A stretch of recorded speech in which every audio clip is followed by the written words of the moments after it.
جی ناظرین، بریک کے بعد خوش آمدید۔ اس وقت میں بھاٹی گیٹ لاہور سے رپورٹ کر رہا ہوں۔ میرے ساتھ مسلم لیگ نون کے مقامی رہنما موجود ہیں، عوام موجود ہیں، ان سے سوال پوچھ رہے ہیں۔ شہباز شریف صاحب نے جو تقریر کیا اس حوالے سے وہ کیا سمجھتے ہیں کہ آگے مسلم لیگ نون کی کیا حکمت عملی ہوگی، اس بارے میں بھی سوال پوچھ رہے ہیں۔ ابھی بریک پر جانے سے پہلے میں آپ سے بات کر رہا تھا اور آپ کہہ رہے تھے کہ اس حکومت کی جو پرفارمنس ہے، اس حکومت کی جو کارکردگی ہے، جس طرح سے بجلی مہنگی ہو گئی ہے، جس طرح سے لوڈ شیڈنگ ہو رہی ہے، جس طرح سے کرپشن ہے، اس کی وجہ سے اب لوگ تنگ آ چکے ہیں، اسی لیے آپ لوگوں نے ریلی نکالی ہے۔ آپ نے یہ ریلی نکالی۔ میں یہ سوال پوچھنا چاہتا ہوں آپ سے بھی اور خواجہ صاحب اس کے بعد آپ سے بھی، کہ آپ لوگوں کے پاس ایسا کیا فارمولا ہے؟ آپ پہلے 2 دفعہ وفاق میں اپنی حکومت بنا چکے ہیں، کیا فارمولا ہے کہ آپ لوگ عوام کے مسائل حل کر دیں گے؟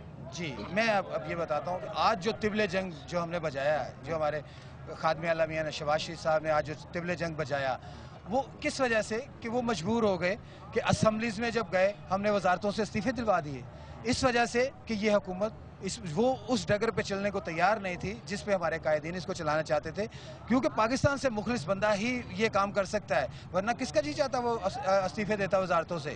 کیونکہ قائد محترم نے یہاں پہ میاں نواز شریف صاحب نے ایٹم بم چلائے، موٹر وے بنائی، ان لوگوں نے اس پہ کرٹیسائز کیے، ان لوگوں نے ڈالر کے عوض۔ چلیں یہ تو ماضی کی بات ہوگی نا، میرا سوال یہ ہے کہ اب جن حالات میں سے پاکستان گزر ہے، جس نہج پہ ہم آ چکے ہیں، ہر طرح کا بحران ہے، روٹی کا، کپڑے کا، چینی کا، بجلی کا، گیس کا، تیل کا، ہر چیز کا بحران ہے، آپ لوگ کیسے اس سے باہر نکالیں گے؟ بالکل آپ بتا دیں۔ جہاں تک ہمارے پاس جو پالیسی ہے، جو پلاننگ ہے، وہ اللہ کے فضل و کرم سے میاں شہباز شریف صاحب اس صوبے میں چیف منسٹر ہیں۔ ابھی 1.25 ماہ کا عرصہ ہوا ہے کہ ہمیں یہ اجازت ملی ہے کہ ہم بھی لوڈ شیڈنگ کے کنٹرول کرنے میں کچھ اپنا حصہ جو ہے انپٹ ڈال سکیں۔ 1.25 ماہ میں ہم نے 2 پروجیکٹس جو ہیں وہ ہم آلموسٹ آن گراؤنڈ لے آئے ہیں، اور اسی سال میں ہمیں امید ہے کہ انشاءاللہ اگلے سال کے شروع میں 900 میگا واٹ جو ہے وہ ہم پنجاب خود پروڈیوس کرے گا۔ نندی پور کا منصوبہ بھی آپ کے سامنے ہے، چیچو کی ملیاں کا منصوبہ بھی آپ کے سامنے ہے۔ کب تک آپ کہہ رہے ہو جائے گا؟ یہ مجھے بڑی امید ہے کہ اگلے سال میں انشاءاللہ تعالی 900 میگا واٹ ہم سسٹم میں ایڈ کریں گے۔ یعنی کہ جب آپ کی حکومت چلی جائے گی، ختم ہو جائے گی، ایسی کوئی بات نہیں ہے، منصوبہ چلتا رہے گا۔ اور جو سچی بات ہے کہ ہم نے یہ دیکھا نا خواجہ صاحب، آپ کی حکومت میں جو پروجیکٹ سٹارٹ ہوتے ہیں، حکومت چل جاتی ہے، وہ رک جاتے ہیں، نئی حکومت کی نئی پالیسی ہوتی ہے، آپ لوگ ہمیشہ ٹینیور کے اینڈ میں کیوں پروجیکٹ سٹارٹ کریں؟ ہم تو روز اول سے چل رہے ہیں۔ رنگ روڈ جو ہے پچھلی حکومت نے تباہ کر دیا تھا، اس پر منصوبے کو اربوں کا منصوبہ تھا۔ آج لاہور رنگ روڈ کی آپ حالت دیکھیں، بہترین جو ہے وہ لاہور میں جب کوئی بندہ لینڈ کرتا ہے ایئرپورٹ سے تو لاہور کا نقشہ ہی چینج محسوس ہوتا ہے۔ اور جہاں تک آپ نے بات کی منصوبوں کی، بات تنقید کرنے میں اور ایک متبادل تجویز دینے میں بڑا فرق ہوتا ہے۔ ہمارے پاس اس چیز کا حل موجود ہے۔ آپ الحمدللہ انشاءاللہ تعالیٰ فیڈرل گورنمنٹ میں ہمیں آنے دیں۔ آپ کے پاس کوئلے کے وسیع ذخائر موجود ہیں، آپ کے پاس جو ہے وہ شوگر ملیں موجود ہیں، جو گنے کا جو ویسٹ ہوتا ہے اس سے 2000 میگا واٹ بجلی انتہائی سستے ریٹ پر بنائی جا سکتی ہے۔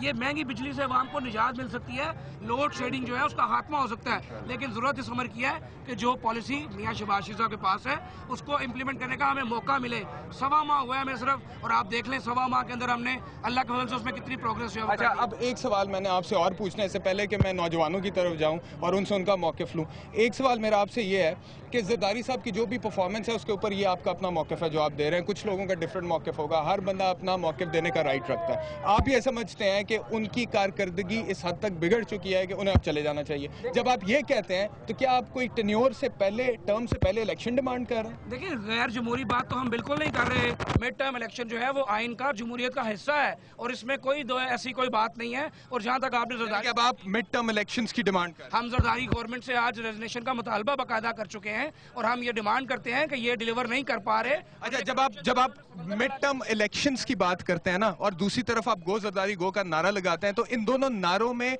کانٹرڈکشن ہے، ان دونوں نعروں میں ایک تصادم ہے۔